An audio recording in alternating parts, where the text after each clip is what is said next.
Well, good morning. We are near the base of the Webster-Jackson Trail, and today is the first day of spring. Happy spring, everybody.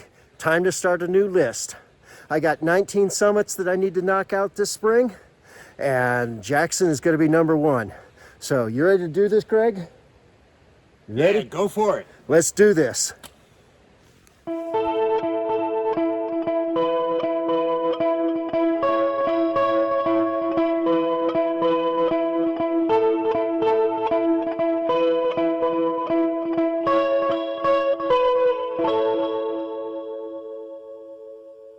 And we are officially moving.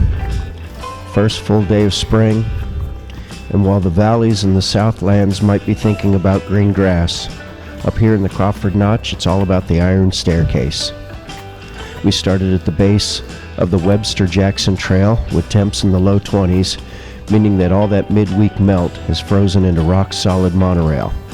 Though we did get a couple of inches of snow last night, it's not really much, and we are not the first ones on the trail, so the bare booters have created all the post holes. This hike is one of my final 19 for the spring push, and this will put us at 30 once we're at the top. The energy today is great. There's just something about the first spring sun hitting the ice that makes me feel a little lighter, even if there isn't a whole lot of sun. We're taking it steady, checking the traction, and enjoying the fact that we don't have to break trail through waist-deep powder anymore.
We made it, Pemi.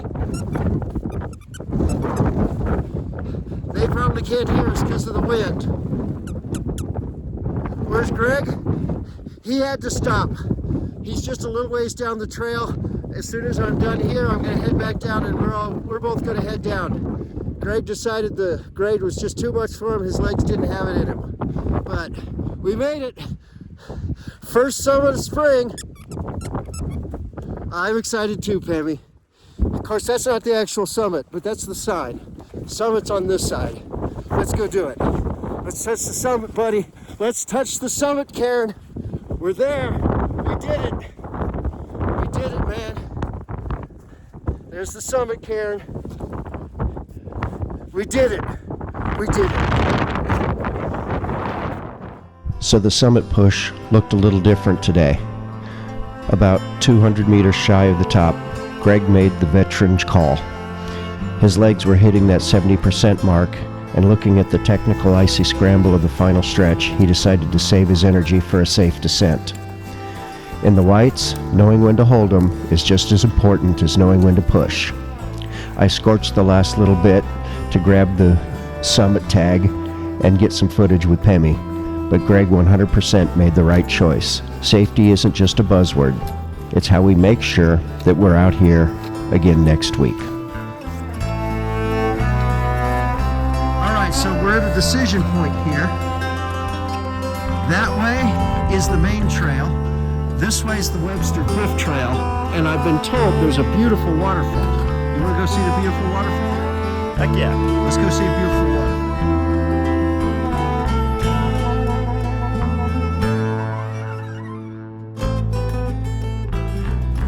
Made it to the waterfall.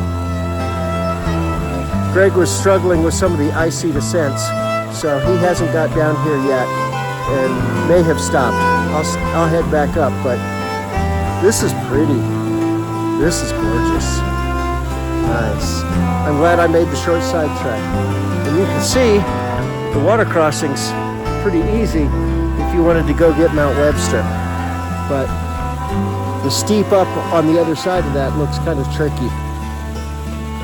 I don't know. Never gone that way. The trek back down was a great reminder of why we do this. We even took a quick detour over to the waterfall on the Webster Spur. Spring hasn't fully sprung there yet, but you can hear the water moving under the ice.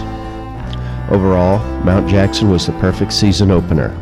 It gave us a taste of the refreeze, a little bit of summit wind to keep us humble, and most importantly, it's number 30 of 48 for the spring push. 1 down, 18 more to go. Greg and I made it back to the road with enough gas left in the tank to start talking about the next one. Though he may not join me on it, the tri-pyramids are looming on the horizon. But for today, we're just checking Jackson off the list and heading for some well-earned post-hike fuel. Thank you for coming along. I hope you enjoyed what little views we got. And always remember to chase your dreams, challenge your limits, and choose joy.